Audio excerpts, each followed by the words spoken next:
Hello and welcome to our viewers here in Nigeria and all around the world. You're watching Editors Forum, reaching you live from our studios here in Lagos, Nigeria. I am Kelly. Egiga, big talking points. The army had last month said it planned Operation Positive Identification in the northeast to flush out Boko Haram insurgents. But later on September 25, it said the exercise would be extended to other parts of the country. Now, the army also stated that the exercise would enable soldiers to accost citizens on the street or roads and ask them to produce a means of identification. Now, it said the exercise would check bandits, kidnappers, armed robbers, ethnic militias, as well as cattle rustlers and others. Is this the way forward when we consider security? Well, plus on the show today, the Supreme Court has dismissed the appeal of the People's Democratic presidential candidate Atiku Abubakar challenging the decision of the election tribunal declaring incumbent Muhammadu Buhari winner of the February 23 election. The big question to ask on the show as we consider this is, has justice been served? Major talking points on the show. We will go see this report. We will be back in just a moment. The Nigerian Army says there are no plans to reverse the Operation Positive Identification initiative in the interest of the country. The Chief of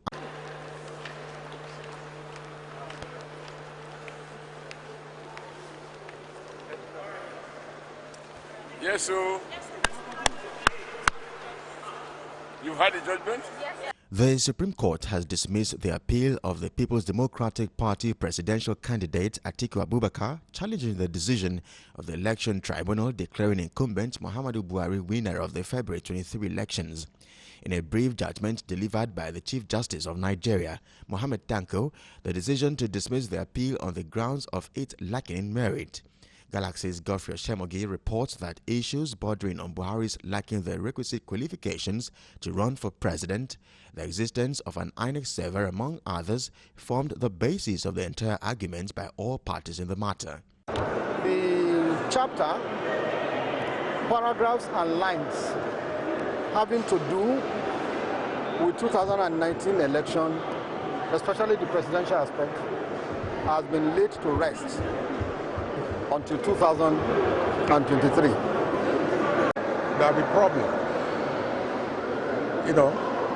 because it's now becoming obvious that petitioners will always find it very difficult to prosecute their cases. But all said, until they give their reasons, we'll take it off from there. Following the decision of the Supreme Court on Atiku's petition, the political parties involved in the matter also reacted after the judgment. The truth is that our election can be determined on the basis of fat.lie.com, hosted by unknown Yahoo boys. That cannot be the basis. And Nigerian people were never told that there's doubt about whether Muhammadu Buhari was our candidate or it was Mohammed that was our candidate. Those were never issued before the Nigerian people. And whether Muhammad Buhari can read or write, whether he went to school, that was not the issues in the election. Not for someone who has been military head of state, who has addressed the country a million times. So I think my hope is that the judiciary will find a way to reform the system so that people don't bring frivolous cases to court and waste the precious time of eminent jurists and senior counsel who otherwise should be engaged in dealing with other multiple cases that are before various courts in the land.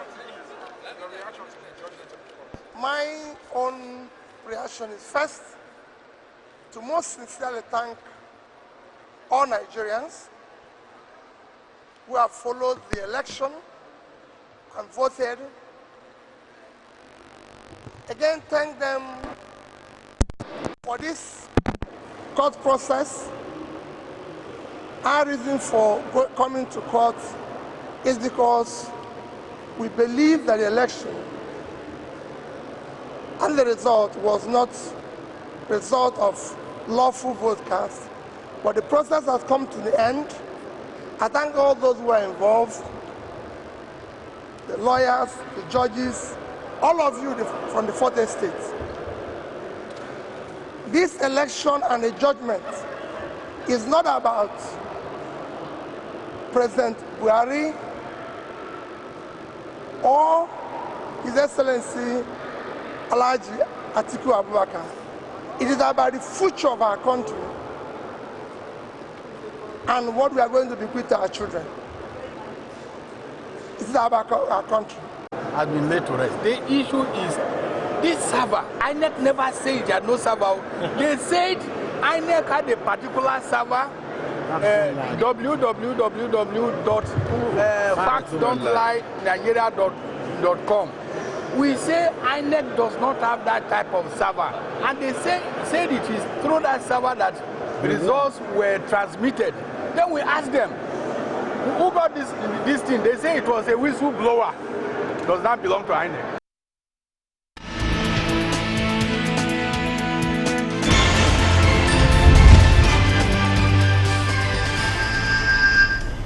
We're live here in Lagos, Nigeria, Editors Forum. Well, all smiles for members of the All Progressive Congress APC.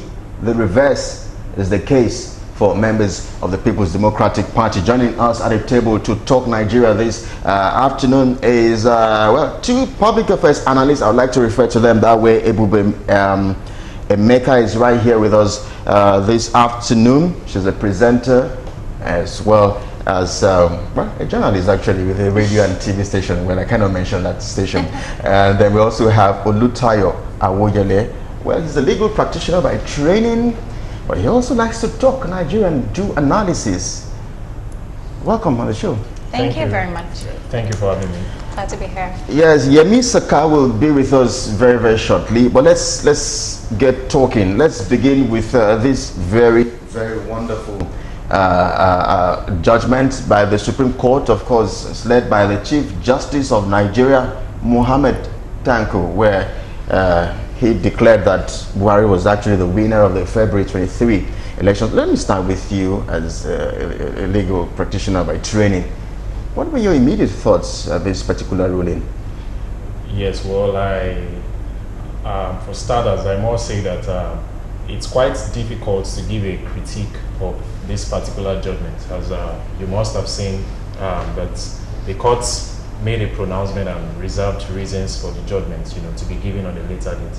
So until the reasons, because you only do a critique of the judgment after a critical and proper evaluation of the reasons, the rationale, or in law, which you say the ratio decidendi, that's a technical term for that in law. So until that is given, so we can't really do whatever critique I'll do now will just be in the realm of sentiments and not, legal. We'd definitely like to hear those sentiments, because this show we like to hear the sentiments, the thoughts, the reviews and commentaries of journalists. But let's get to talk with Ebube. Your immediate thoughts and reactions when you heard about this particular ruling.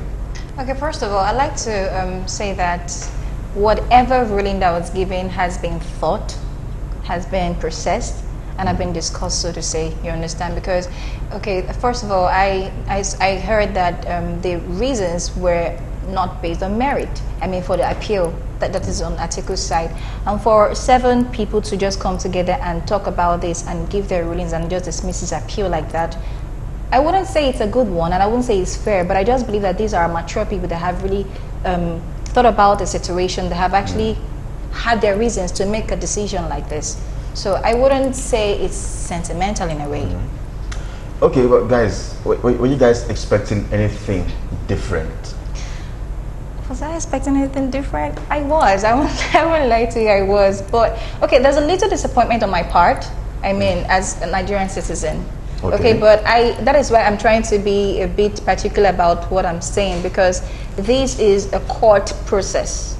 It is not me talking about what I want or what I don't want. This is a court process, and that's why I said this is something that has been deliberated on, and this is a decision that has gone through processes. Do you understand? But on my part, there was a little disappointment, of which, I mean, it doesn't really matter right now. Okay, well. Okay, well, for me, and when I looking at the facts and the judgments of the Court of First Instance in this case, which was the Presidential Election Tribunal, that's the Court of Appeal. Well, I would say the grounds when you look at the grounds upon which that judgment was reached, I mean, dismissing Atiku Abubakar's petition, saying that, because basically when you look at the electoral acts, there are grounds upon which you may seek to annul an election. One of which is to say that the candidate who was pronounced winner did not score majority of the lawful vote cast, or maybe to say that he wasn't qualified to contest in the election, and or maybe to say that the election was marred with a lot of irregularities. But Alhaji Atiku Abubakar's petition was predicated on two major grounds, essentially, from what I know.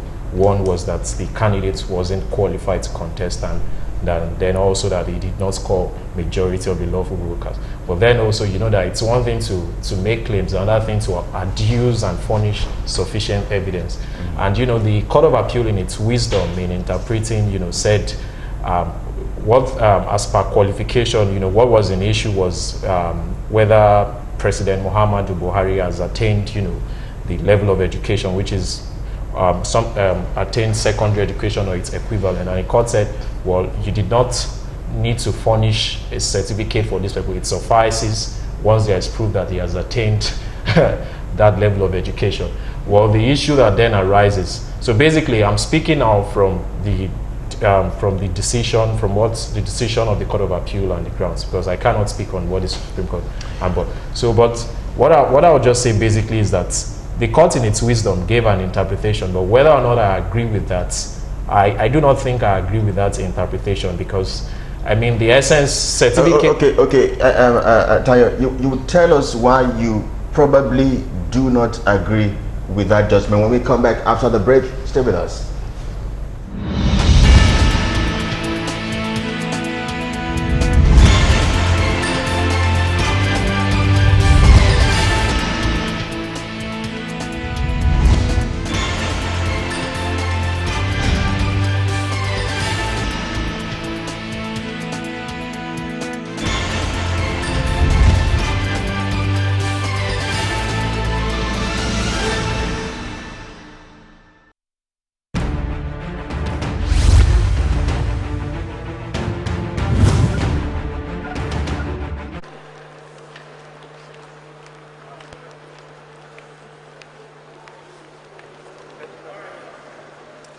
Yes, so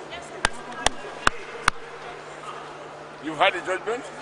The Supreme Court has dismissed the appeal of the People's Democratic Party presidential candidate Atiku Abubakar, challenging the decision of the election tribunal declaring incumbent Muhammadu Buhari winner of the February 23 elections.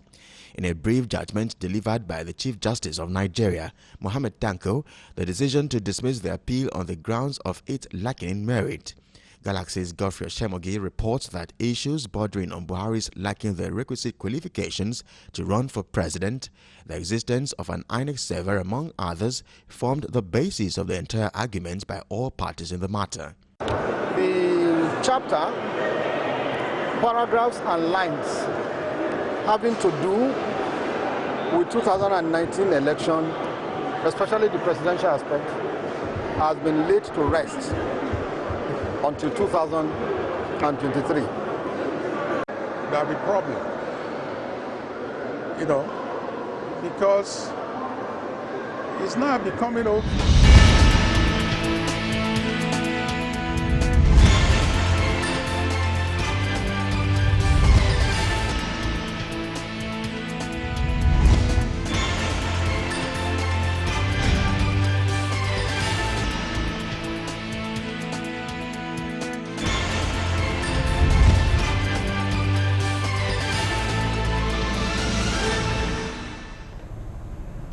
We're back. You're watching Editors Forum, of course, reaching you from our studios here in Lagos, Nigeria. The big question on the show is justice served, as we look at the big ruling from the Supreme Court on the case between Buhari and Atiku.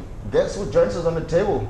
Regular Yemi Seka is right here. Many thanks indeed for coming on the show. It's nice to be here. Apologies for coming late. Yeah, no, we come in Lagos. It wasn't funny coming here though. Okay, now we would get to hear your thoughts about this, Yemi, but let's come back and talk with someone who has a legal training. You were going to say you have some issues probably with that particular ruling you want to share with us? Yes, I was just doing a critique of the Court of Appeals judgment. So, I was commenting on the issue of qualification, because I believe the essence of that provision of the Constitution that says that you must have attained up to secondary education or its equivalent is to ensure that whoever would take upon the mantle of leadership of the country, is well educated and well knowledgeable enough. And although many have even said that provision is even outdated, because secondary education these days is hardly even sufficient to do to do much. So, but basically, I think the more controversial issue was that's the issue of the server. Atiku Abubakar's counsel said there was a particular server to which the real results were transmitted, and I know INEC fiercely denied the existence of such server, and I think enough evidence wasn't produced produced to show that such server exists, because INEC said, oh, these are our results and all of that, and Atiku Abubakar's ground was that no, you had this server, and results were transmitted, that even records of accreditation and all of that were transmitted and all of that. But I think a more controversial issue, which you might want to look at with respect to the decision of the Supreme Court, is, many have said it violates fair hearing, because if you recall, it was less than 2 hours after the appeal was argued, then the court gave its ruling and all of that, because the usual court process would have been, the court would probably adjourn for judgments and all of that and come back. So the big question is, does this really violate, Alhaji Atiku Abubakar's right to fair hearing? If you ask me, I would say no, it does not. Because what the Constitution says is that everyone appearing before a court or tribunal, must be accorded the right to fair hearing. And as was Alhaji Atiku Abubakar accorded the right to fair hearing, here's his counsel was allowed to, argue the appeal and all of that. Although I know that the Chief Justice said they had been considering, the evidence, and they had considered the briefs of argument filed by counsel, 2 weeks before then. Another question is, part of the right to fair hearing is that almost everything must be done in publicly. So was it done in publicly and all of that? If you ask me, I would say that, the fact that the Chief Justice said, oh, they have been considering the brief of arguments and also the exhibits 2 weeks prior to, the date of hearing of the appeal and also delivery of judgment, does not in any way detract, from Alhaji Abubakar's right to fair hearing. Okay. Yes. So we would like to, I know for Allah, you just keep telling us some of those legal jargons. But talk to us. Is justice served? Or has justice been served? The Supreme Court has given its supreme judgment when it comes to courts of the land, but that's not the supreme judgment, because God has the supreme or the final say. That's been religious now. It said something when the CGN said they've been studying the briefs and for over 2 weeks. But you and I know that I think the appeal panel was not constituted until like 48 hours or thereabout before they came to court. So who were those considering for 2 weeks? For 2 weeks, So you see, for me, when he brought about if Muhammadu Buhari was duly qualified, for me it was even more than qualification. For me, we can talk about it now. Nobody can pick me for subsidies. It's even more of perjury. Because if you dispose to an affidavit that you have these and these documents, you've been doing that for a while, it now becomes a talking point. All of a sudden, that becomes a non-issue. For me, it is criminal not even to PDP, even to Nigerians, because you cannot tell us you have this, and at the end of the day, why you have to defend what you said you had, it now becomes a non-issue. Then finally, even if the Supreme Court had given us the best of judgments, or even from the presidential appeal, which started, the tribunal was at the appeal court, to the Supreme Court, Muhammadu Buhari as a president has cast a huge doubt on the credibility of the bench. Whether they like it or not, the forceful removal of former CGN, which was filled with fraught with abuse of process, we tell an average man that this was your end point, this was the end game. That was why you made such a desperate move. Because this was the first time in the history of Nigeria that a CGN will be removed by an ex parte order. That was what Buhari removed CGN with. And Mohammed Tanko as the CGN was part of the NJC committee that sat on a disciplinary committee of a judge from Abia State, if I'm not wrong, either Abia or Anambra State, that presented herself for such, for a similar situation, which Tanko did. A CJN was removed by, a Chief Justice of the state was removed by the governor without recommendation from the NJC. And the next in line made herself available and took up the appointment. And when NJC reversed that, and the court reversed that, and the Chief Judge was reinstated, the NJC disciplinary committee sanctioned and recommended the retirement of the justice that made herself available to fill in the position. The same thing Tanko did. So you cannot tell me you had the interest of Nigerians at heart. You cannot tell me justice is served when you've compromised the process to give me justice. So no matter what the CGN comes up with, so those are allegations actually. Yeah, but it is there. But I'm coming. No, I will tell you, it's not rocket science. I'm not hiding it. It's not about that the removal of an organ was through a compromised process. I'm not accusing, I'm not alleging that. It is well written. It was the president that said the allegations about the allegations. No, but there is a process to remove a CJN. It goes to the NJC. Not an ex parte order that comes from a petition, and based on that, you now leveled so much allegations against the man. And when the guy appeared in court, 70% of those allegations, because I'm not trying to be his lawyer, were found to be were discovered to be unfounded. Okay, but let's come back and talk about this particular ruling where Buhari has been declared winner. I'm just wondering, maybe I should just come to you now, so we can also get to hear your thoughts. What could be going on in the minds of Atiku Abubakar right now, or members of the People's Democratic Party? Okay, the thing is, you actually go to a court and you make an appeal, and then after so much proceedings and everything, and then they just dismiss it. As a normal individual, it's normal to feel bad. He will feel bad, definitely. It means he will have to wait an extra 3 years to come out again, as a presidential candidate. That is, if he will be interested. If he does that, how old would it be? 75, I think. Maybe 75. Now, right? I can publicly say this now. I have leanings with PDP. I won't lie about that, but I don't think we want to go that way. Where she just. But okay, so you have actually confirmed that you have some sort of affiliations with. Yeah, I'm not disputing that. I have strong affiliations with the PDP. Oh, wow.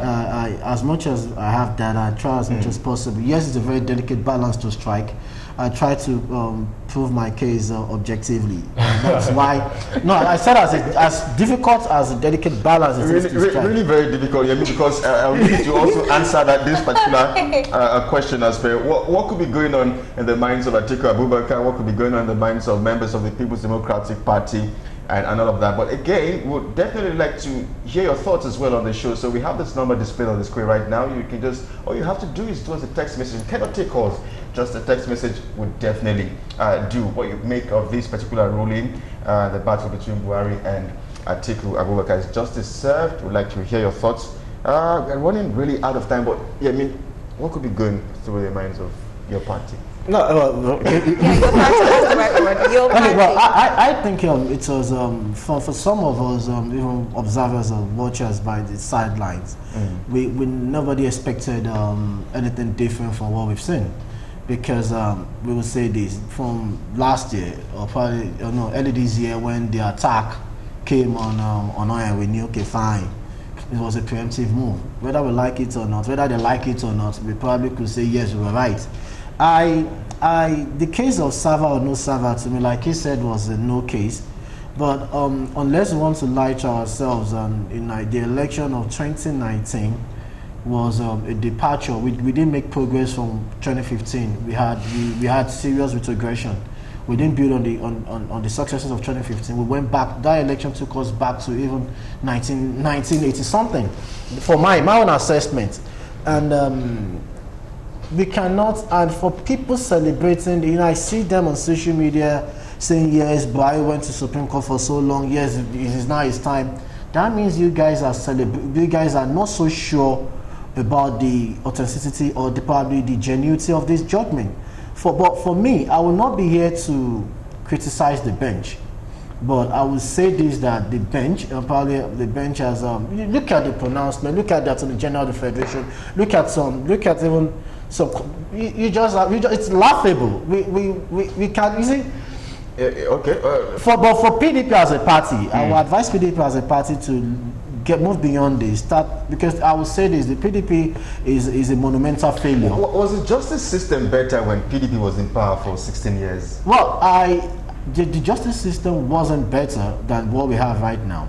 But if people clamored for change, and they promised or presented themselves as change agents and sent from heaven, I don't expect them to to sustain a flawed system. I probably want them to rejig it and make it better.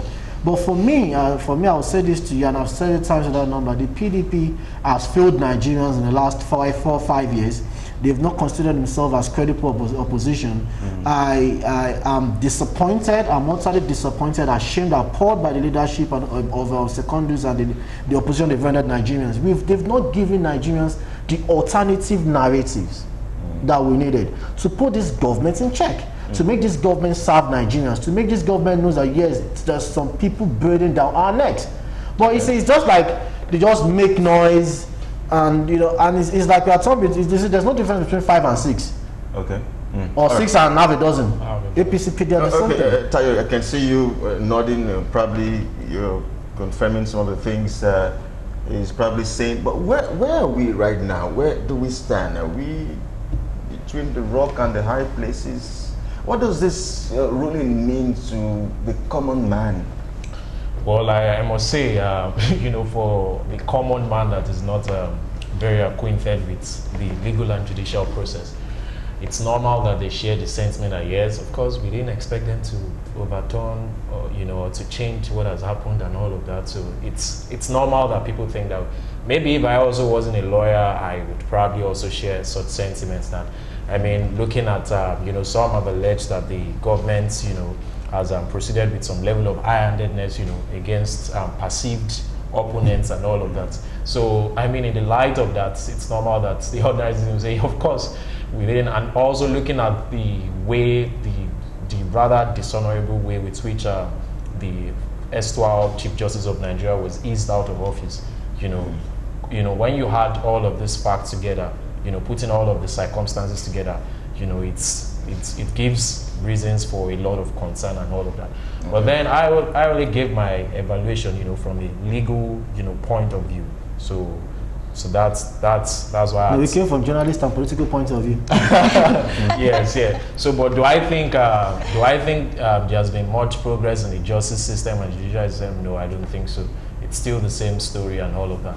Because when you say, yes, of course, I would say this administration has made some attempt at battling corruption, but apparently the war seems to be a very selective one, because it's not a holistic, one. So, because there are persons, in the good books of the ruling party, whom, of course, we do not have credible evidence to say, oh, they are correct, but there are reasons to believe that they are corrupt, and it appears that the government hasn't gone after them, or it appears that no one has invited them and all of that. But also, again, as a lawyer, we deal with evidence. So unless, not even just evidence, how much you state your case in court. Yes, unless, there are substantial reasons, to go after a person, it would be very prejudicial to just go after them. Okay, because we are pressed for time. We have to consider another topic for today. But let's see if we can quickly take some feedback messages. Carlo from Abia says the Supreme Court judgment means that you don't need to show your certificate to prove qualifications to any office or service. Many thanks, Carlo, for your thoughts. Let's see. We can take this one. It's actually a very big critique for the show. And the person says, no name actually, says, Editors Forum, as known to me, used to be objectively digest and discuss issues. Okay, what does this say now? Unlike sentiments that are being fed with. Okay, so we're feeding sentiments. Okay. Okay, well, we're trying to be as objective as possible. He said he has affiliation with PDP. the PDP. Yeah. But that doesn't mean I don't have friends in the APC. That's the truth. You see, when I say that, no, you know what? No, I will say this, Kelly. It's not just for me dropping names. It's even for the benefits of the program, that people will not just say, okay, no, he's hiding, he's pretending. I have strong ties with the PDP. Most of my people that I work with, but even at the center, I have friends in the APC. Forgive me. The former deputy governor of Bauchi State on platform of APC is a good friend of mine. Okay. And I was at his inauguration. All right, so you're a political journalist. Yeah, if I could just give a quick one on the parties. You know why I do not attach so much importance to these parties? Because the truth of the matter is that there is hardly any difference. You know, we don't do ideological politics here in Nigeria. You can't even say what are the ideologies upon which, you know, APC, was founded and based upon which, they identify with. So you can't. So it's just, they're just like a distinction without a difference. So that's why, in my own opinion, I don't really attach much. Okay, yes, let's move on. We need to take some messages. Let's see. This one says, I am Greg. To me, there was no judgment because there is no way Buhari, being the president, will just fold his hands. I feel like acting the scripts now. Fold his hands. Fold his hands and let Atiku scatter him. He has done his maths. All right, that's mathematics, he says. That's okay. Let me see now. This one, I can see that he speaks to the moderator. He says, Dear moderator, my name is Davis from Dolphin Estate here in Lagos. I really feel pity for PDP when I hear the talk about Buhari's certificate.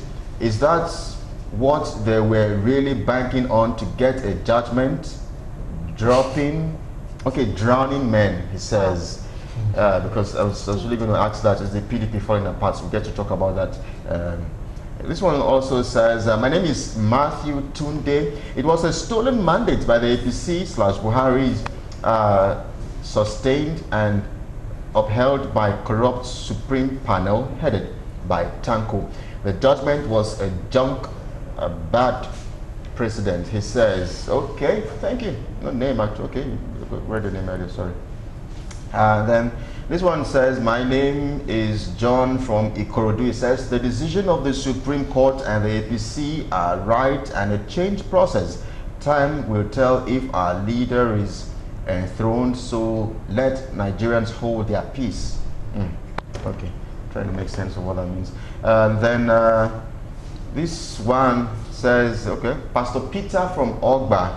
He says, this is Nigeria where you see white and they tell you that it's black. They made sure they eased Onogan out of office for their own selfish reasons. The man on the extreme right is speaking the mind of the people. Extreme right, could that be me? Or could that be Yemi? Speaking the mind of the people. Okay. You're thinking the mind of the people. I guess we are. No, not the people, some people. Because some will disagree. Okay, some people, definitely. Okay, let's see if we can take probably two more messages that are seriously streaming in. Let's see if we can take one or two more before we move on to the next topic. It says, we need no proof to show that Buhari has failed Nigerians. This government is the worst of all. Thank you, guys. Okay, I'll probably come back and take a few messages just before the end of the show. I hope I can do that for you. I hope I can do that. Loads and loads of messages dropping in. But let's talk about just one or two issues before we move on to the next topic. The issue of Justice Tanko Mohammed, the chief judge of Nigeria, being involved with this. Of course, he was appointed by Buhari. Could we have expected anything different? I would start by saying the Chief Justice, in his wisdom, decided to chair the Supreme Court panel that gave that judgment. Was that expected? But then I would have thought, considering the controversial circumstance that ushered him into office, I would have thought that it would have been best if he didn't, if he had recused himself, or if he didn't, involve himself with the decision. That might lend more credibility to the judgment of the Apex Court. But even however meritorious that judgment might even be at the end of the day, when the reasons are finally given, people would always doubt it and raise their skepticisms about it. The reason being that you know, due to his involvement and, you know, the circumstances. Okay, but we're going to move on now, but I need a yes or no answer. Is the PDP falling apart? Should I answer that? Yes, you. Yes, I think so. Okay, is the PDP falling apart? Yes, I think so. And I know you're going to say no. But I have my reasons. I I would tell. Press for time. No, PDP is not falling apart, but PDP is in coma. Maybe they're having a situation that can be revived, right? Okay, guys, we definitely need to move on and talk about something very important, because the Nigerian Army says there are no plans to reverse the Operation Positive Identification Initiative in the interest of the country. We'll go see this particular report. When we come back, we would like to talk about this. Join us again. The Nigerian Army says there are no plans to reverse the Operation Positive Identification Initiative in the interest of the country. The Chief of Army Staff, who was represented by the officer in charge of Civil Military Affairs, Usman Mohammed, made the disclosure when he appeared before the House Committee on Army in Abuja Thursday. General Mohammed said the operation had been ongoing for several years and is aimed at tackling security challenges. Chairman of the committee, Honorable Abdulrazak Namdas, and other lawmakers who expressed concerns that the military is adding to its own authority by taking over the role of the police, said the program is equal to going back to the era of military rule, which for them is dangerous in a democratic system. You don't notice any specific change. There is not as if we are going to have increase in the number of troops on the road, no additional checkpoints, no roadblocks. It is all intelligence-led. And at the end of the day, because we are extending it to other parts of the country, doesn't mean there's going to be any change. It's still going to be intelligence-led based on credible information and intelligence. Operation areas, the military will have some rights to do some of those things. If there is an operation going on in the northeast and they feel that they have to identify certain individuals, we will not say it is wrong once it is within an operational scope. But our fear is that for you to make it a whole nationwide thing, where even there are no operations, then that becomes fearsome. That's our fear. That becomes the area that we say it's supposed to be for the police, for the migration and what have you. But like in the northeast, it has been declared an area for insurgents, and that if the military would like to do that, we wouldn't say it is no. But when you now extend it nationwide and you put a date, then it becomes apprehensive, we become fearful, and that is why we will ask the military, while they are trying to do some of the things, in terms of identification, they should be cautious and wait until we take a decision on that and we get back to them. The Army's plan to conduct the perceived deadly operation had general lots of controversies, which attracted attention of the lower chamber. The House had some weeks ago rejected the plan, saying it will encourage embarrassment of the citizenry.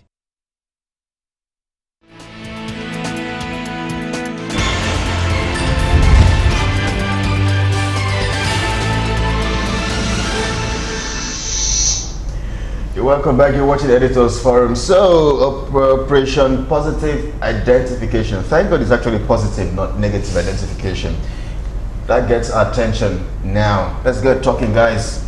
So, the Army says for every time you move around, you have to ensure that you have a form or a means of identification. And they believe that that is actually the way forward in terms of ensuring the security of lives and property.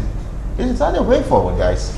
I actually think the aim is right. Okay. But then the way they go about it might not really be the excellent way. Okay, but how are they going about it? Because I'm trying to really understand, the reason, it's not like it's bad for someone to carry an identification card or something, but how about people that don't have it? So does it mean that because of that you cannot go out freely anymore? Maybe that's why we're supposed to probably have a driver's license, yes, our national identity. It's not everybody that drives. Sorry to butt in there, baby. I will say this. Where we work, we should have IDs. Universities, we should have ID cards. Okay. An average student should have an ID card. Okay. So it's even core members. 1 year you're giving. I remember I was giving an ID card. Kelly, and I think maybe you can correct me if I'm wrong. I think the only time you can demand for my identification if I'm a suspect of a crime. Okay. For me, if I'm not in any compromising situation or position, my name lends my knowledge. and I'm not under any sort of investigation, I even see it as an affront on my right, you demanding to know me. If I don't want to know you, why should I let you know me? Because if I don't have any business with you, why should you want to know me? Why should I divulge my identity and things to you? Then secondly, I think the police, the armies, they are getting it so wrong, and I think they have been given so much powers under this administration. They just think they can do anything as they deem fit. For the army to take over the functions of the police and what have you, that means you have to tell me that either you're suspending the Constitution, which stipulates or spells out the duties of the police, for which is public safety, and you are declaring martial law. Okay, so is this a function of the police? I mean, asking for because it's about enforcing public safety or probably promoting public safety, and that's the function of the police. Okay. Well, the police force is actually responsible for the maintenance of law and order in society. The army can only come in when there is a case of suppression and insurrection. And the army's duty is to protect the integrity, sovereign integrity of the country from internal and external aggression. For now, I'm not seeing the internal aggression in Lagos, in Ogun, in Oshun, that the army wants to now deploy. You see, there have been issues of headers. But let me tell you something. Let me not tell you. No, when it comes to security, intelligence gathering and what have you, the purpose which the army is claiming they're embarking on this operation will be defeated, because the best source of intelligence in combating crime, preventing crime, is called UMINT. UMINT is human intelligence. I cannot talk to you in your uniform. I cannot give you the much needed intelligence you need in your uniform. And the best people that gather this information are the police and most times the DSS. And if there's so much, you don't need it. You see, now it's so laughable that the army that is understaffed, that don't have enough men, because I can tell that the Nigerian army is undermanned.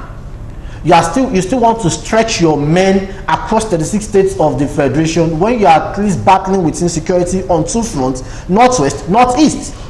Okay, Tayo, you were itching to say something. Let's yeah, well, because one of the major issues from the House is that the army is going to trample upon the fundamental human rights of Nigerians. Well, if I must start, I would say that it's important that we note that, you see, the security of lives and property is not the exclusive preserve of any security agency. Even it is in recognition of this that the Constitution, precisely Section 217, says that in addition to the duties, of the armed forces, they could aid civil authorities, in the restoration of, law and order. So, but then, like Ebube rightly said, the goal seems very good, because they said the operation will be intelligence-based and all of that. It seems very, but the question is there a need for it in all parts of the country? And then also, what possible implications could this have on, the fundamental rights? And, the rights that readily come to mind are, that's the right to movement and also the right to liberty. Because the Constitution guarantees an unfettered right to movement, across, the federation, and says, although the right also is subject to qualification. Because when you now say people should start moving around with their ID card, the question is, might this not seem as a qualification to that unfettered constitutional right to movement? So these are issues of concern, and I think it is in the light of this thing. So in your comments, you just said something. Are you going to subscribe to probably having these in the northeast? Because that was the initial plan, because of the level of insurgency and damage in that region. Are you going to subscribe to having this probably in the northeast? Yeah, I would subscribe to having it in, in volatile areas where, which seems like the northeast for now, and I think also some other parts. I think the north central also has security crisis, has the herdsmen issue and all of that. So I would say that I think this operation might be necessary in,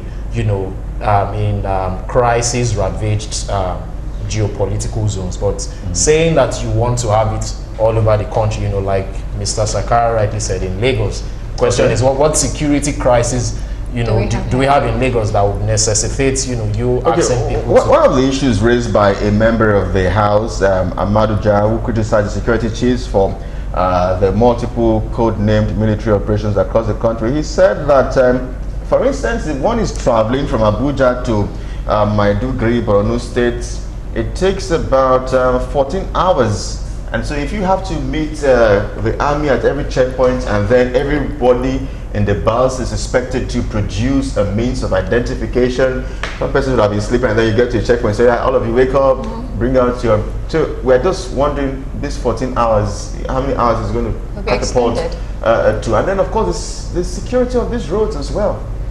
Of course, I mean, it's going to occasion a lot of inconvenience, because if this is implemented, but more than the inconvenience, the fear is, would it not be abused? Because, you know, is it not promoting a militarized state? And, you know, people have this natural sentiment, you know, about the army, that, you know, they are prone to, you know, abuse of, you know, powers and all of that.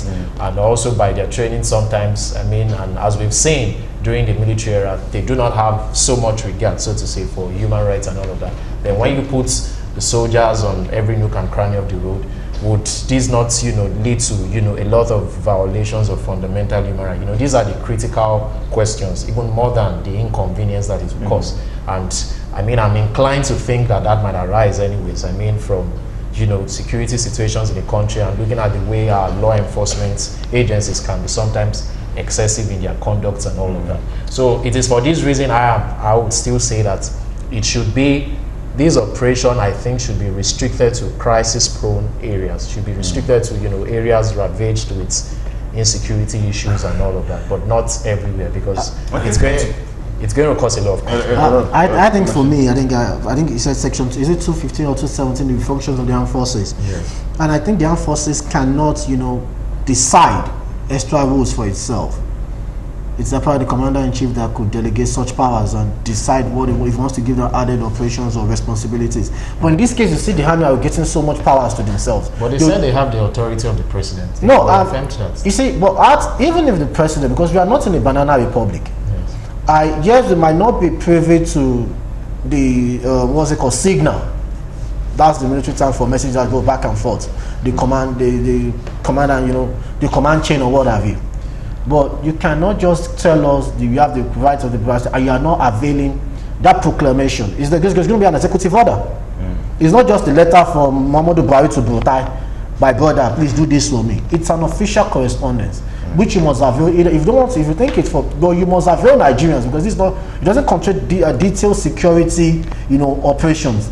You must avail us. You must see that executive order from the president telling us this is, because the president had to write the National Assembly. Because whether you like it or not, you're asking for either the suspension or partial suspension of some provisions of the Constitution. And you cannot just wake up one morning. Because I will say this to you.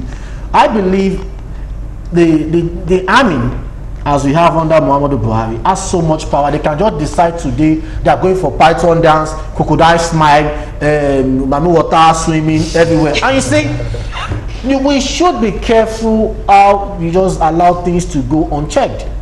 That is one. For me, I have I can say sound when it comes to intelligence, what I have intelligence analysis, intelligence combat, whatever. You don't need the army to come on the street to gather intelligence. In fact, that is the most idiotic way to go about it. Wow. You see, and now, if you want to, you see, okay, I'm coming, we've said things over in submission, we need to really institute what is called a CTU, not a CTU where you have some boys from mobile police units wearing uniform with badges called CTU. We need a CTU that is decentralized, under the administrative control of the NSA. Not the CTU that's under one unit in the IGP's office, that they don't even have intelligence gathering unit, they don't even have an attack or assault unit, they don't even have a unit that analyze, evaluate, preempt things. Okay, let's see if we can take some messages just before we round up. We're seriously pressed for time. This one says, if the army, oh my God, okay, if the army wants to beef up security in Nigeria, I would be of the option that they should go to the forest and tight bushes where herdsmen and kidnappers are using as, okay, where herdsmen and kidnappers are using as their, I think it's probably hideout, probably wants to say, carrying out their nefarious acts. Okay, I think they had moved the whatever to. Buharia had said he had moved the headquarters No, you see, that was one. I think the first pronouncement then was at Eagle Square by Muhammadu Buhari on his inauguration in 2015, when he was trying to make a very popular statement to Nigeria or Nigerians, and he said he ordered the immediate relocation of the command and control center to Maiduguri with immediate effect. And to me, it is laughable. It makes me question his credentials as a general, because you've not asserted yourself. But I was going to tell you that, because that is even why we are in this mess. Because that order was not deployed, executed, carried out until 13 days after. But I think it's the way they used to be 4 years ago when the PDP was in power. Yes, unless you want to lie to yourselves. Because you see, don't let us deceive ourselves. Okay. The insecurity is as bad as it was. It's just, one thing that has happened. We have controlled reportage of it. Okay, so that is the truth. We have controlled reportage of it. If you think I'm lying, if you think I'm lying, if you are so bold, you just leave Abuja 7 p.m. going to Kaduna, drive to Jere, and tell you get to Kaduna in one piece. Well, I think with the kind of security that we have, I'm sure I'll get try it. You won't take your chances. Okay, this one says, my name is Davis. Davis again from Dolphin Essay. He says, common sense is indeed not common. Perhaps only 1/4 of Nigerians have any form of identification. Does an average farmer in the rural area have? Do cattle herders have? Let the army call on foreign powers to help us fight Boko Haram, and instead of creating embarrassing and foolish solutions. He says, let's see if we can take this one. It's coming from Lawrence Ajayi from Meron here in Lagos. He says, yes, Lawrence, he says, the Nigerian military is at 6s and 7s. Am I getting that correctly? Nigerian military. I think it went 60s and 70s. Okay, it means 60s and 70s. The total manifestation of being tactically being defeated by the insurgency.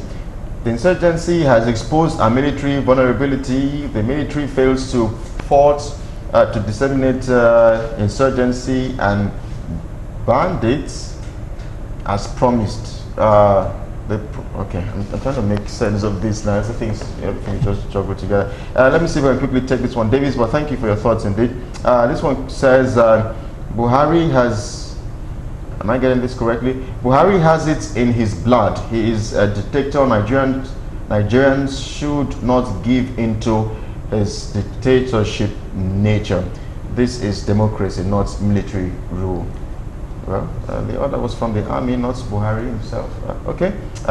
This one says, what is the role of the police and immigration service?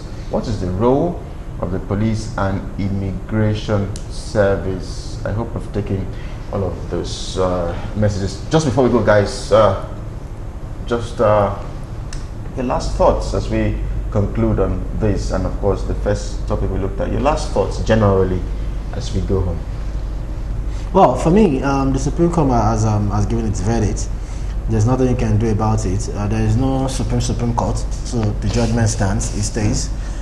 We have 3 years, let's say 3 years to live with, 3 years plus to live with this administration, and 3 years plus for any serious-minded politician, aspirant, and political party to start thinking of the interest of Nigerians and thinking of how to unseat or probably upstage this government if they think they are not doing or they will not do well. To the military and the policy identification exercise, like you said, thank God it's not negative. Okay, maybe I would have actually said you have 10 seconds. So. No, okay. for that, it's just a way for the army to get into the news. They should get themselves serious. They should go and learn how to do things the right way. And stop being comedians. All right, Ebube. Okay, I actually admire the fact that the Senior Advocate of Nigeria, Femi Falana, already sued them and did something about it. And he said it would be like an infringement on the rights to liberty as a Nigerian citizen. Okay. I admire the fact that the army, they are willing to do something, but what I don't admire is the fact that they could suppress citizens in the process of all this. Probably because it worked in the Northeast, the Operation Room Assessment worked in the Northeast, so this is like an extension of the security, thing they want to do. I admire the fact that they want to do something about, reducing the Boko Haram insurgency, but it is the pattern that I really don't. Someone said, what about farmers? What about people that stay in rural areas? I mean, they don't all have this. They have ID cards for farmers, actually. Do they? But how? This is Nigeria. This is Nigeria. How many people really have ID cards for farmers? This is the national ID card I have to pay for. Okay, Tayo, your final thoughts, please. A few seconds just before we go. Okay, well, yeah, we talked about the ruling of the Supreme Court. What I would just say is that, I mean, the Supreme Court has given its judgment. We can only wait for the reasons. But my advice to the opposition party, that's PDP, yes, is I would advise that, you know, they sit up and play their role properly as an opposition. When I mean as an opposition, you know, come up with ideologies, because if you must criticize an administration, then you must be profiling, you know, better ideas. All right, guys. On the issue of the military, you know, the operation positive identification, yes, what I would just say is that, because I'm even doubtful if... we have to go now. Okay, I'm doubtful if the mode of this operation will achieve the desired goal, which is intelligence gathering and all of that. It will never.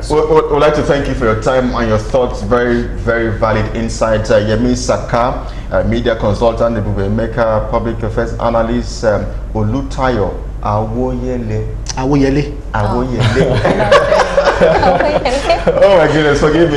Ladies and gentlemen, that's about the size of our package. Big thanks to everyone who had to do us text messages. Thank you so much from all of us here. Thank you. Have a great weekend. My name is Kelly Egiga.